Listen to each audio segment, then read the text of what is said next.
Fala meus amigos, tudo bem com vocês? Meu nome é Gustavo Norato e vamos entrar hoje na terceira e última mensagem da série O Cativeiro da Mente, onde estamos falando sobre os desafios de ser um discípulo de Jesus. Falamos inicialmente sobre o porquê é tão difícil seguir Jesus. Falamos na segunda mensagem sobre o porquê nos custa tanto orar. E hoje nós falaremos sobre o porquê é tão difícil para muitos de nós ler a Bíblia. Como sempre, eu te convido a conferir esse vídeo até o fim. Caso você goste desse conteúdo, inscreva-se no canal e interaja conosco através do seu joinha e das suas opiniões lá nos comentários. A sua avaliação é muito importante para o crescimento desse canal. Então fica comigo e bora fechar mais uma série.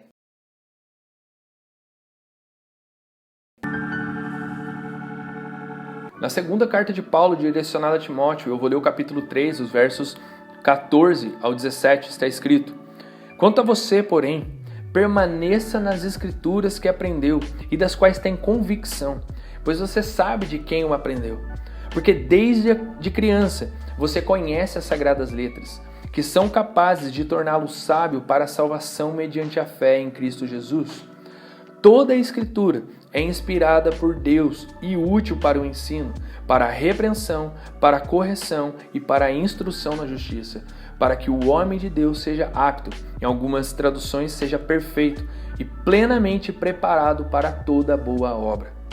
Só para clarear um pouquinho, Timóteo era um filho espiritual de Paulo, um jovem que Paulo conheceu na sua segunda viagem missionária. Timóteo se tornou meio que um escudeiro do apóstolo Paulo. Quando ele recebeu essa carta, Timóteo pastoreava a igreja de Éfeso e Paulo, já se preparando para morrer, estava preso pela segunda vez. Essa é seguramente uma carta de um pai para um filho na fé. E meio que uma despedida de Paulo, não só para Timóteo, mas para todo mundo. No capítulo 1, nós vemos Paulo animando Timóteo e ativando o fogo de Deus no seu espírito, ao mesmo tempo que fortalecendo Timóteo a não ter medo diante das muitas adversidades que a igreja vinha sofrendo. No capítulo 2, nós vemos Paulo instruindo e incentivando Timóteo a buscar por ser um obreiro aprovado diante de Deus. No capítulo 3, ele adverte sobre os falsos mestres e expõe o perfil traiçoeiro dos homens dos últimos dias. Ao mesmo tempo que ele ressalta a fidelidade de Timóteo à palavra de Deus e à sã doutrina. E por que eu estou compartilhando tudo isso? Eu vejo Timóteo como um homem apaixonado, extremamente apaixonado pela palavra de Deus. Uma grande referência para todas as gerações de cristãos que vieram depois dele. E isso, é claro, inclui a nossa geração. Por isso eu creio que, olhando para a vida de Timóteo, nós podemos aprender algumas coisas incríveis e tentar estabelecer o porquê nos custa tanto ler a Bíblia. Por que é tão difícil ler e fazer da Bíblia o nosso livro mais importante. Então, por que é tão difícil ler a Bíblia? Por que nos custa tanto ler a Bíblia? Primeiro, porque nós não fomos ensinados. No verso 15 diz assim: porque desde criança você conhece as sagradas letras que são capazes de torná-lo sábio para a salvação mediante a fé em Cristo Jesus. Vemos que Paulo ressalta nessa passagem que desde a infância Timóteo já conhecia as Escrituras. Quando Timóteo conheceu Jesus, ele era ainda uma criança e ele teve o privilégio que os seus familiares, mais especificamente a sua mãe e a sua avó, você pode conferir isso no início da carta, elas não só compartilharam com ele a fé, como também ensinaram o amor pela palavra de Deus. Quantos em nossa geração teve o privilégio de termos pais tão apaixonados por Jesus e pela palavra de Deus, que não só compartilharam sua fé em Jesus, mas que também nos ensinaram o amor pela Bíblia? Eu confesso que eu não tive esse privilégio. Por graça de Deus, o meu amor pelas Escrituras também começou na infância. Eu me lembro de ter meu primeiro contato com a Bíblia, quer dizer, pegar ela assim e ler, na catequese da Igreja Católica. E como que eu sou grato por aquele tempo. Como que aquilo foi importante para o desenvolvimento do meu cristianismo e do meu pensamento teológico. Eu lembro de ler a Bíblia inteira pela primeira vez. Eu acho que eu tinha uns 12 anos e eu não entendia nada, mas como que eu amava tudo aquilo. Essa experiência alimentou meu desejo de conhecer a Deus e de conhecer o seu propósito em Jesus por todos os anos seguintes e até hoje, quando eu me lembro disso, eu me animo muito quando eu penso. A verdade é que são poucos em nossa geração que tiveram a oportunidade de aprender ainda na infância o amor pela Bíblia, o que reflete a realidade da geração dos nossos pais, principalmente no que se refere ao conhecimento de Deus. Não se conhece a Deus simplesmente pelo que se ouve de um ministro ou pelas experiências, mas pelo que o Espírito revela mediante o estudo das Escrituras. A geração dos nossos pais e todas as anteriores, em sua grande maioria, não tiveram déficit apenas no amor pela leitura da Bíblia, mas pelo conhecimento como um todo. Era uma realidade do tempo deles. É claro que algo não menos responsável é a religião predominante na época, que pouco demandava, o conhecimento, a leitura bíblica. E é uma herança que permanece até os dias de hoje, infelizmente. Nossa geração teve o privilégio da modernidade, do conhecimento mais acessível, contudo, sem o incentivo herdado pelas gerações anteriores. Tem uma frase de Jerônimo do século IV, o escritor da Bíblia chamada Vulgata. Vou falar só isso e já parto pro 2. Ele traduz muito bem o que é esse déficit. A ignorância nas Escrituras é a ignorância sobre Cristo.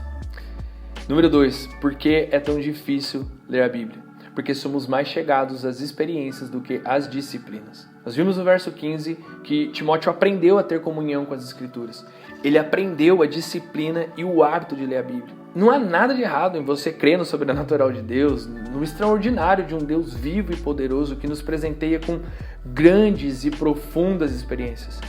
Contudo, experiências sem doutrina, sem a disciplina, é um grande perigo. Ninguém melhor do que Paulo viveu uma vida sobrenatural. Do início da sua vida, da sua conversão, até os últimos dias da sua vida foram cheios de experiências sobrenaturais. No entanto, Paulo, mesmo com todas essas experiências, ele amadureceu na disciplina da comunhão com as Escrituras. As experiências com Deus nos marcam, mas a palavra de Deus nos forma o caráter. Por isso nós encontramos pessoas que são levitas, mas fofoqueiros. Pessoas que curam enfermos, mas que têm grandes problemas com rebeldia. E por quê? Porque eles só conheceram uma via do relacionamento com Deus: as experiências. Contudo, eles se esqueceram a disciplina com as Escrituras. Muitos crentes desejam que em uma experiência Deus faça tudo aquilo que eles não conseguiram fazer durante todo o ano. E eles desejam que a experiência faça o que a sua disciplina não conseguiu fazer. Você já fez essa oração? Pai, me transforma também. Me torna uma criatura nova e completa. Deus te faz uma nova criatura porque Cristo está em você. Mas comece um processo de troca. Porém, se você não é fiel às disciplinas espirituais, não haverá essa troca. Você viverá de altos e baixos, não porque a graça de Deus não seja suficiente, mas porque você não conheceu essa graça. As experiências não irão mudar o seu caráter. O que irá mudar o seu caráter é a sua relação diária e contínua com a palavra. As experiências que você tem com Deus irá apenas confirmar o que Deus colocou no seu coração através da palavra. O primeiro encontro sobrenatural que você necessita é com a palavra, com a oração íntima e com a palavra. Deixa-me dizer uma coisa antes da gente ir para o próximo ponto e a gente poder encerrar. As pessoas disciplinadas terão mais êxito que as pessoas talentosas. Eu não vou tomar mais tempo nisso, mas responda. Por que os países asiáticos possuem mais êxito que os países latino-americanos? Disciplina. Para a gente encerrar, por que é tão difícil ler a Bíblia? Por que nos custa tanto ler a Bíblia? Número 3. Porque o entendimento espiritual está fechado. Timóteo conhecia as Escrituras e ele entendia as Escrituras porque ele tinha que enfrentar as falsas doutrinas que estavam sendo propagadas por muita gente louca que andava falando um monte de besteira, exatamente como hoje em dia. Timóteo não só tinha que defender a fé, mas instruir a igreja de Éfeso, que estava sendo atacada por muitos falsos mestres. Se tinha alguém que necessitava estar armado com conhecimento das Escrituras, era Timóteo. Ele precisava conhecer a palavra da verdade para saber expor toda a mentira.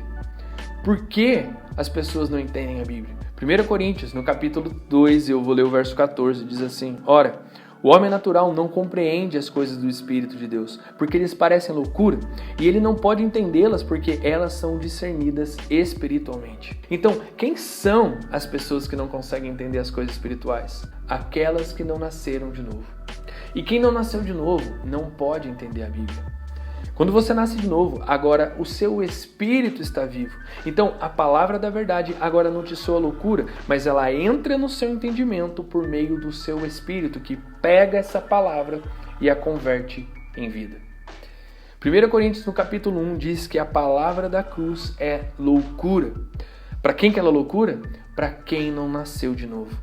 Um Deus se tornar humano e se entregar para morrer de uma forma miserável é loucura para quem não nasceu de novo.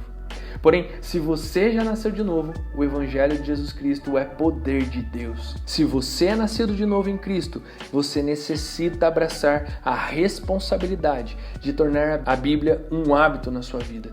O poder de Deus e o conhecimento de Deus está no Evangelho de Cristo. A minha oração é para que você tenha o seu espírito desperto para compreender toda a riqueza do propósito eterno de Deus que foi dado a conhecer em Cristo, onde apenas os espirituais podem discernir uma verdade que não responde a problemas, mas a todo o anseio da humanidade. Que essa série que nós estamos finalizando agora, nessa terceira mensagem, possa de alguma forma ter contribuído com o seu crescimento enquanto um discípulo de Jesus e, se possível, que também possa ter ajudado alguém a ser liberto do cativeiro da mente. Bom, meus amigos, por hoje é isso que eu tenho para compartilhar com vocês. Eu espero que esse conteúdo possa ter abençoado a sua vida. Escreva nos comentários quando que você está vendo esse vídeo e quão relevante ele foi para você. E não importa o quanto tempo você esteja nos vendo no futuro, a sua opinião é muito importante para a gente. Caso você não tenha visto, não deixe de conferir os outros vídeos dessa série e os demais conteúdos do nosso canal. Não deixe também de avaliar esse vídeo e, se possível, comentar. Se você gostou e ainda não é inscrito aqui no canal, se inscreve aí. Que Deus abençoe a sua vida. Fiquem todos com Jesus. Beleza? Falou, valeu, até mais.